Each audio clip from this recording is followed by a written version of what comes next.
नमस्कार जय जगन्नाथ स्वागत करछि आपनको मो चैनल को। आज आसंतु जानिबा कि कोन रिक्रूटमेंट बाहरछि। जदि आपण मो चैनल रे न्यू अछंती ताले चैनल टी को सब्सक्राइब करनियंतु एवं बेल बटन टी प्रेस करंतु जहा द्वारा कि हम जहा भी जॉब न्यू आपनकर अपलोड करबी से विषय रे इन्फॉर्मेशन आपण फास्ट पाई परिबे। देखंतु मो स्क्रीन ऊपर आपण चेक करि परिबे जोडे कि रहिछि आपनकर बीडीएल रिक्रूटमेंट 2025 जोडा कि रहिछि भारत डायनामिक्स लिमिटेड तरफरु रिक्रूटमेंट बाहरछि। टोटल 110 पोस्ट बाहरछि जोडा कि रहिछि ट्रेड अप्रेंटिसशिप पई वैकेंसी बाहरछि आपनकर। देखंतु एथिरे आपनकर रहिछि क्वालिफिकेशन कोन 10th पास किंबा आपण आईटीआई क्वालिफाइड थिले आपण अप्लाई करि परिबे। एथिरे आपनकर रोची 110 वैकेंसी मु आपनको कहली कि क्वालिफिकेशन दरकार 10th आउ आईटीआई आपनकर एज लिमिट 14 रु 30 वर्ष हेथिले आपण अप्लाई करि परिबे। 14 रु 30 इयर्स भीतर हेचंती जदि अप्लाई करि परिबे। ऑनलाइन रे एप्लीकेशन टी आपण अप्लाई करिवे। देखंतु स्टार्ट डेट रहिछि आपनकर 16th अक्टोबर रु 30 अक्टोबर भीतर आपण अप्लाई करिवे। ऑफिशियल वेबसाइट रहउछि एथिरे आपनकर bdl.india.in ए वेबसाइट रे जायकि आपण अप्लाई करि परिबे। कोथि पई केतोटी वैकेंसी रहिछि मु से विषय आपनको जणै दउ। आपण जो 110 टी ट्रेड अप्रेंटिस पई अप्लाई करिवे। देखंतु सेथिरे फिटर पई रहिछि आपनकर 33 टी एवं इलेक्ट्रोनिक्स मैकेनिक पई रहिछि आपनकर 22। मैकेनिस्ट पई आपनकर रहिछि 8 टी। आपनकर मैकेनिस्ट सी पई रहिछि 8 टी। मैकेनिस्ट जी पई रहिछि 4 टी। वेल्डर पई रहिछि 6 टी। मैकेनिकल डीजल पई रहिछि आपनकर 2 टी। इलेक्ट्रिशियन पई 6 टी।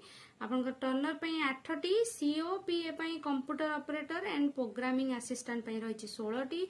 प्लम्बर पई रहिछि 1 टी। कारपेंटर पई रहिछि 1 टी। आर&एसी माने रेफ्रिजरेशन एंड एयर कंडीशनिंग पई रहिछि 2 टी। आपनकर एलएससीपी पई रहिछि 1 टी। एलिजिबिलिटी क्राइटेरिया कोन कोन रहउछि एथिरे। जदि आपण 10th पास करिसंती एसएससी एग्जाम आपनकर अछि ताले आपण अप्लाई करि परबे। कोनोसी भी आपनकर रिकॉग्नाइज बोर्ड रो आईटीआई जदि सर्टिफिकेट आपण पाखरे अछि अप्लाई करि परबे। आपण देखो एज लिमिट रहउछि आपनकर 30 सेप्टेम्बर 2025 सुधा आपनकर मिनिमम एज 14 वर्ष होतले आपण अप्लाई करि परबे। काने आपण जेतोडा 10th पास रहउछि मैक्सिमम एज 30 वर्ष हेतिले आपण अप्लाई करि परिबे। देखंतु एथिरे आपनकर एज रिलैक्सेशन भी रहउछि age per government rule. SC ST पई 5 इयर्स रहउछि। ओबीसी पई आपनकर 3 इयर्स रहउछि। पीडब्ल्यूडी पई 10 इयर्स रहउछि। देखंतु एथिरे आपनकर स्टाइपेंड केमिति मिलिबो जहा आपनकर एक्ट रहउछि एक्ट 1961 अनुसार गवर्नमेंट नॉर्म्स अनुसार जहां भी आपनकर एथिरे स्टाइपेंड पर मंथ को से माने आपनको प्रोवाइड करिवे। सिलेक्शन प्रोसीजर एथिरे केमति रहउछि से विषय डिस्कशन करबा। एटा पूरा पूरी आपनकर मेरिट बेसिस रे रहउछि। आपण ऑनलाइन रे अप्लाई करि सारला परे आपनकर जहां भी मार्क्स आपण रखिचंती 10th किबा आईटीआई रे तार डिटेल्स जो भरिथिबे से अनुसार ही आपनकर सिलेक्शन करिवे। एथिरे कोनोसी रिटन एग्जाम नाही आ आपनकर इंटरव्यू भी नाही। पूरा पूरी एटा मेरिट लिस्ट रे ही आपनकर मार्क ऊपर ही क्वालिफाई करछि कि आपण केते मार्क रखिचंती से हिसाब रे एटा आपनकर सिलेक्शन रहिबो। आपण केमिति जानिबे ता आपनकर नोट आसीछि कि नाही सिलेक्शन तांको ऑफिशियल वेबसाइट रे ही जाई कि केवल आपनको चेक करिया पई पड़िबो। एटा ऑलरेडी स्टार्ट हे गेलानी 16 अक्टोबर रु 30 अक्टोबर लास्ट डेट रहउछि। देखंतु आपनकर ऑनलाइन रे आपण केमिति अप्लाई करिवे से विषय में आपन डिटेल्स इन्फॉर्मेशन दे दोछि। को वेबसाइट को जिबे आपण स्क्रीन ऊपर चेक कर पारथुबे जोडा कि रहउछि आपनकर www.bdl_india.in ए वेबसाइट रे जाई कि आपण चेक करि परिबे।